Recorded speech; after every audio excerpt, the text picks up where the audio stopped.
कहानी बताऊंगा मैं आपको, डेयरी फार्मिंग की कहानी। लोग डेयरी फार्मिंग करते हैं और एक अपने ही मित्र की कहानी मैं आप लोगों को बताने जा रहा हूँ और काफ़ी इंटरेस्टिंग कहानी है। उससे पहले कहेंगे वीडियो को लाइक कर दें, नए व्यूअर्स चैनल को सब्सक्राइब करना ना भूलें and press the bell icons, जिससे कि जो भी डेयरी फार्मिंग से रिलेटिव जो भी वीडियो आप लोगों की मैं डालूँ सबसे पहले आप उसका नोटिफिकेशन आप लोगों तक पहुँचे।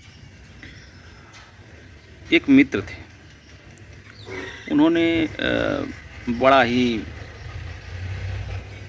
प्लानिंग से, बड़ा ही एक अद्भुत सोच से उन्होंने एक डेयरी फार्मिंग का स्टार्ट किया। उन्होंने 5 गायों से अपने फार्म का चालू किया। और शुरू में क्या होता है कि गाय दूध देती हैं, नया नया जब फार्म खोलते हैं तो ये होता है कि इन्हें क्या खिला दूँ, कितना अधिक मैं इससे मिल्क प्रोडक्शन कर लूँ। फिर फर्स्ट ईयर उन्होंने खिलाया और 1 साल में जब उन्होंने एवरेज जोड़ा और वो सारी चीज़ों को डायरी में मेंटेन करते जाते थे। कितना का दूध हुआ, मेरा दूध का हिसाब जो हुआ वो कितने रुपए का हुआ और कितना जो है उससे प्रॉफिट हुआ, कितने की मेडिसिन्स आई, कितने का चारा आया, कितने का फीड आया, कितने का फीड सप्लीमेंट जो होता है मिनरल वगैरह, कैल्शियम, मेडिसिन्स कितने के आए, सारा उन्होंने मेंटेन किया। तो उन्हें क्या दिखा कि 3-4 महीने उन्हें प्रॉफिट दिखा। उसके बाद क्या हुआ कि प्रॉफिट धीरे धीरे कम होना शुरू हुआ और लास्ट में आते आते वो लॉस में होने लगे। जब उन्होंने पूरे साल का रेशियो निकाला तो उन्होंने कहा कि नो प्रॉफिट नो लॉस। हमें जब कोई प्रॉफिट ही नहीं है तो हम डेयरी फार्म क्यों करेंगे, क्यों गोबर फेंक रहे हैं।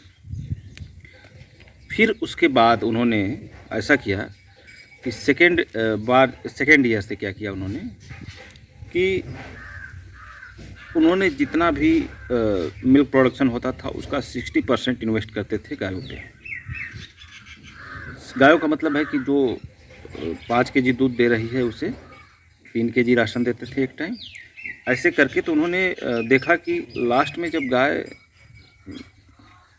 का दूध कम हो रहा है, जब वो 3-4 केजी पे आ गई तो उन्होंने 2 केजी राशन उन्हें देना शुरू किया और उनकी गाय धीरे धीरे बिल्कुल कमज़ोर होने लगी।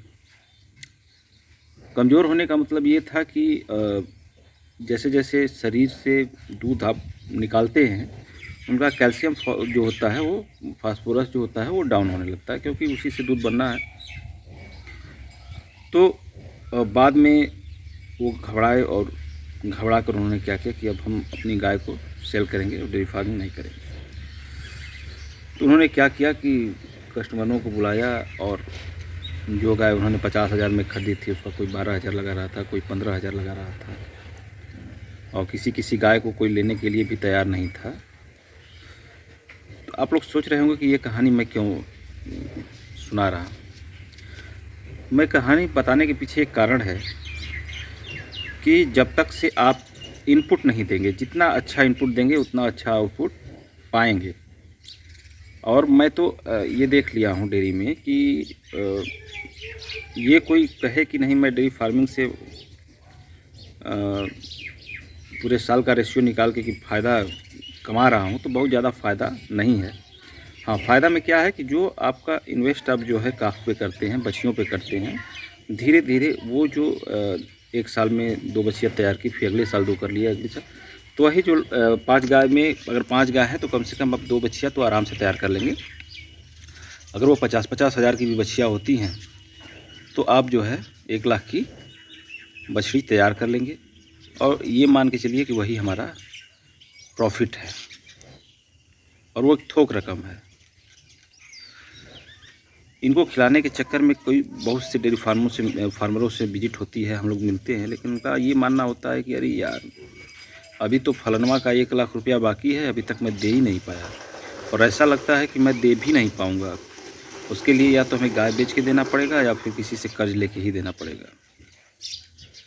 तो बड़ा सोच विचार के इस सेक्टर में आप लोग आएँ और जब तक से आप लोगों के दूध का मूल्य सही नहीं मिलता है, उचित मूल्य नहीं मिलता है, तब तक से आप डेयरी फार्मिंग में कदम रखने का प्रयास भी न करें, क्योंकि ये बड़ा एक संघर्षमयी बिजनेस है और स्ट्रगल वाला बिजनेस है। जब तक से आप स्ट्रगल नहीं करेंगे तब तक से ये सक्सेस नहीं होने वाला है।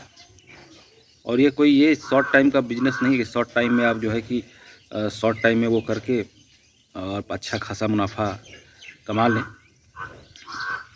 तो ऐसा नहीं होने वाला है। उसके लिए क्या करना होगा, आपको लंबे समय तक धैर्यतापूर्वक इसमें समय देना होगा और इसमें बहुत सारे उतार चढ़ाव आएंगे, उस उतार चढ़ाव को भी झेलना होगा, तभी जाके आप जो है कि इस डेयरी सेक्टर में आप सक्सेस होने वाले हैं। अन्यथा मेरा मानना है कि अगर आपके पास धैर्य नहीं है, समझदारी नहीं है, आपके दूध का मार्केटिंग सही नहीं हो रहा है, तो आप सक्सेस नहीं हैं। अब कैसे करना है, इसके लिए आपको 3 साल कम से कम समय देना होगा। 3 साल के बाद आप अनुभव इतना हो जाता है कि नहीं क्या कैसे करना है, मैनेजमेंट का सारा अनुभव, फीड की पहचान, चारे का मैनेजमेंट जो होता है, कब ले कैसे ले कि हमें चारा सस्ता रहे ऑन होल ईयर, 1 साल के लिए, अगर 1 साल के लिए नहीं तो कम से कम 1 सीज़न के लिए। और दूध कहाँ बेचेंगे तो हमारे दूध का उचित मूल्य मिलेगा, कब किस महीने में दूध की डिमांड ज़्यादा होती है और उस दूध को उस समय हम कहाँ दें कि ताकि हमारे दूध का कुछ सही रेट मिले। क्योंकि सारा खेल जो है कि दूध के रेट का है और दूध के प्रोडक्शन का है। अगर दूध के प्रोडक्शन में कमी होती है तब पर भी आप लॉस में जाते हैं, दूध का रेट में कमी होती है तब पर भी लॉस में जाते हैं। फीड महंगा है, चारा महंगा है, लेबर रखते हैं तो वो भी आजकल 8-10 हज़ार से कम में लेबर नहीं मिलेंगे आपको। तो बड़ी धैर्यतापूर्वक इस बिज़नेस को करना होगा और काफ़ी सोच समझ के इसमें कदम उठाना होगा। तो आज के लिए बस वीडियो में इतना ही कुछ कहेंगे, शेष नेक्स्ट वीडियो में बातें करेंगे। जय श्री राम, राधे राधे।